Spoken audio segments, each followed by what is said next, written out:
Game 3 of the NBA Finals in Indiana. The Indiana Pacers do end up coming away with this game 116 to 107. SGA was his stat line looked okay. He was not as good as his stat line looks. He did have 6 turnovers, which was a playoff career high. 24 points. J Dub led the Thunder with 26 points. Chet Holmgren followed that up with 20 points. Man, but the Pacers, I mean, you talk about Siakam, their 2 stars played well. 21 points from Siakam, 22 from Halliburton. He also had 11 assists and 9 boards to follow up with that. 4 turnovers, which is kind of a lot for him, but I'm sure he's gonna make up for that. Ben Mathurin, 27 points off the bench. He was, in my opinion, the best player on the floor last night, David Largo. He was fantastic and the big reason why they actually won that basketball game. But what were your takeaways from the game, D'Lo? What would you see that helped the Pacers win? Yeah, there was just a lot of unforced errors on Oklahoma. I think this is one of the few times in this playoff run where they've turned the ball over more than the other team, and Yeah. that doesn't happen very often for Oklahoma City. And so it's a shocker. Obviously, Tyrese Halliburton is known for taking care of the ball, so it's not a huge shock for anyone that knows Indiana, and they don't commit that many turnovers. But I saw the statistic of Oklahoma City's 17 turnovers, 13 of them were steals, not just, Man. violations or anything. They were steals, and that led to fast break points. You're not going to win the game like that, and obviously you mentioned it. The bench was just it proved to be too much. Yeah. Um, they got outscored by a large margin from the bench. And obviously Benedict Mathurin was the culprit to it, but there were other guys.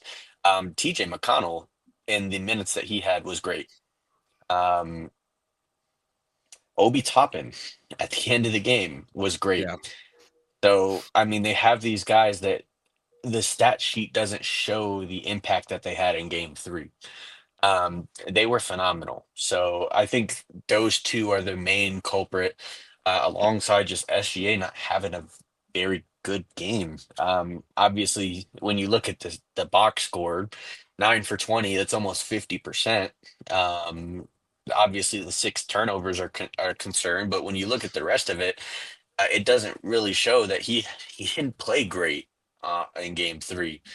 So he has to be the best player on the floor if OKC wants to win. Um, and I still have them winning. I have them winning in 7. But they have to be better.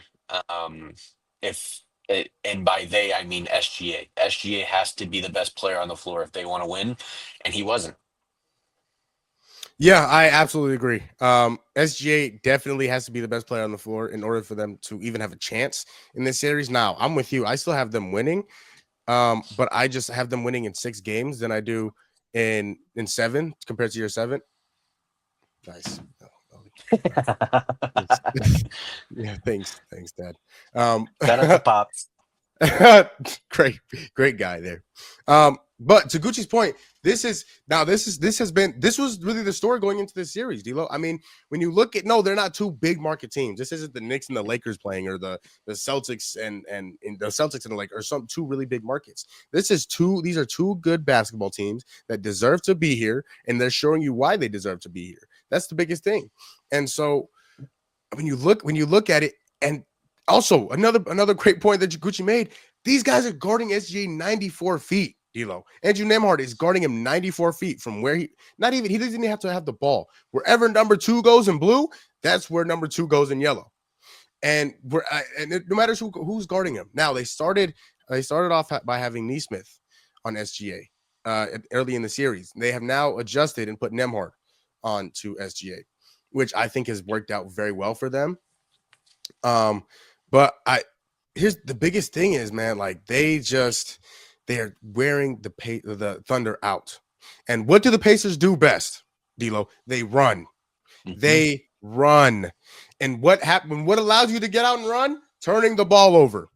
When you have 17 turnovers, and like D'Lo said, 13 of them are steals, you are going to lose against the Indiana Pacers 10 times out of 10 because they are the best fast break team, the best fast break team in the association, and they showed you last night. Tyrese Halliburton was asked at the end of the third quarter, going into the fourth. He was asked, they were down at that time, the Pacers were actually down by 5. He was asked what George Sedano asked him, what do you guys need to do in order to come away with the win? He said, get out and run. Whether make or miss, get out and run. And that's exactly what they did in the fourth quarter. They dominated the fourth quarter. And the reason why, and one of the bigger reasons why they won the game. With the Pacers, it's interesting to see. And because they don't like their stars, they need them to be stars, but they don't need them to be stars every night. The best player on the floor last night was Ben Mathurin. Mm-hmm. The best player on the floor was Benedict Mathurin. And he had 27 points. He shot 9 of 12 from the field. He was fantastic, and they won the game. And so that was probably my biggest takeaway from them. I mean, and the bench, of course, you mentioned it, 49-18. 49-18. The Pacers outscored the Thunder bench. That, again, will also lose you a whole lot of basketball games, especially in the playoffs. And so, that was the biggest thing to me, D'Lo, and the bench, the turnovers, and Ben Mathurin. Those 3 things right there were the biggest things that stood out to me last night. And I'm just going to say it because they've struggled heavily this entire playoff run. OKC has had times where they can't close out in the fourth quarter. And I don't know what the issue is. I think part of it is that SGA is not used to playing in the fourth quarter. I genuinely think that's what it is. During this regular season, they were up 25 at the end of 3 quarters, and they didn't play at all in the fourth quarter. And I think you're seeing the effects of it. SGA is gassed at the end of the game. He was gassed, number 1. But number 2, they just don't have the cohesiveness to get buckets and get stops down the stretch. It's like they don't know how to do it. And I think that's why you've seen they have blown so many fourth quarter leads. They did it multiple times against Denver. You've now seen it twice here in the finals against Indiana. In game 1, they blew a fourth quarter lead, and in game 3, they blew a fourth quarter lead. So I think that you're seeing a pattern here where SGA and the guys are just not accustomed to playing in the fourth quarter, and it's hurting them because they were so dominant in the regular season that they didn't have any of that going into the playoffs, and they didn't need it in the first round. So, something to keep your eye on. Yeah, you know what, D'Lo? I think that's really interesting because they're playing right now, or in game 3 at least, they played like a team that didn't know how to win down the stretch. And to your point, maybe that's because they didn't have to in the regular season and really most of these playoffs. I mean, they swept Memphis, and none of those games were really close. Now, I think it was game 3. They were down by 30 and came back. And even that game, when they were down by 30, they still came back and won by like 15 points. Like, they haven't had much adversity down the stretch in the fourth quarter. Again, and like you said, they blew a lead to Denver and blew a few leads to Denver. And never really struggled too much against OKC. Against Minnesota. They only won 1 game, but even then, Minnesota had really blew out that game. So there was no adversity on the stretch. They're playing like a team that doesn't know how to win down the stretch. And to Gucci's point, maybe SGA as well as the rest of the Thunder team are tired. Because of the pressure the Pacers are putting on them, because the Pacers, D'Lo, the Pacers might be the most conditioned team in the association. I mean, because based on their style of play, you are getting up and down the court like this. Make or miss, the ball is getting down the court. I mean, it was a layup. I think SGA made a layup, and the first person down there was Pascal Siakam, along with, I think, Chet, who had already started going back. But, like, he was down there before, like, 3 or 4 of the other OKC Thunder. This team might be the most conditioned team in basketball, and they're showing you why. Because that's where they're best. That's where they thrive. Out in transition in open space. And so The other thing that I saw, David, is Miles Turner is showing you why he is one of the best defensive big men in the league. And I might take off that big man title, the best defensive players in the league. D'Lo, when he is guarding Chet Holmgren looks scared. He looks shaky. I mean, I didn't see what the stat was, but I think when Miles Turner guarded Chet Holmgren, or he was the primary defender, I think it was 1 of 8. Something crazy like that. And I think a lot of those were threes because he went 0 for 6 from 3 last night. One of them, Miles Turner happened to block. And so Miles Turner is having a huge impact on the series. Not even scoring the basketball. He is shooting awfully in the series. But when you talk about on defense and the little things he's doing, he has been very good in this series. And so again, with this team, you got to know how to play them. You got to know how to play them, the Indiana Pacers. You got to slow them down. You got to put them in the half court, and you cannot let them get out in transition. You let that happen, they win the basketball game, and they showed you why last night. And I think that's a good point to everyone saying that Chet still isn't ready. When he is being run off the 3-point line and he's not there for an open, layup or putback or something like that, he doesn't really have a game outside of that.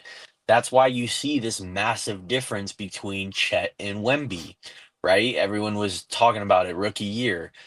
Wemby has that in-between game. He has that post game, and he's able to get to his spots on the floor, and he can still shoot the 3 ball along with it.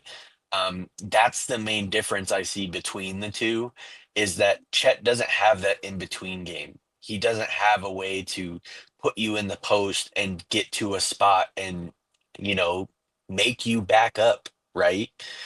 So that you can shoot the 3 ball more effectively. That's what Wemby does. And I think Chet needs to develop that part of his game if he wants to have success. Obviously, he is right now, in my opinion, he's just benefiting from the system. But he has to develop more if he wants to be one of the main people for the system, not just a part of the system. I honestly think that the future of the Thunder is SGA and Chet. I think those are the two that have the potential to carry them to multiple championships, as much as I like J-Dub. But Chet, if he opens his game offensively, there's not a whole lot that players are going to be able to do. Obviously, he doesn't have the height of Wemby at 7'6" or whatever Wemby is. It's some insane number, 7'4", but he's 7 feet tall, and he really can put it on the floor, but he doesn't have any of the in between. And I think that's why Miles Turner is giving him a lot of problems. Yeah, and one of the cases is, to Gucci's point, that they're playing more, like, teams are playing more small ball, and so they're getting out and running. And so with Chet, D'Lo, he has to put on more weight. It's not even, he has to put on more weight. When you go against a better defensive big man in the league, when you go against the Miles Turners and the Rudy Goberts and the Joel Embiids when he's healthy, and the Mitchell Robinsons, he's going to have to put on more weight. It's not even a negotiable anymore. He has to put on more weight. Because he can't even compete with these guys. He can compete, but like down low, if he was a post-up Miles Turner, he wouldn't go anywhere, D'Lo. Nope. He's got to put on more weight. I think that's a non-negotiable this offseason. Whether they win the championship or not, that's a non-negotiable. You see Chet in the post, and you get that DeMarcus Cousin meme with Cat. That's what you get. Yeah, that's it. And Cat is not. He's a bigger dude too. He's a bigger dude. He's not yoked, but he's bigger than Chet Holmgren.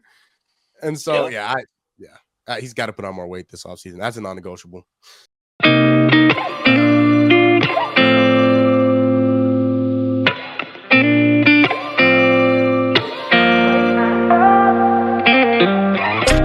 Gotta find my way to you, even though you're next to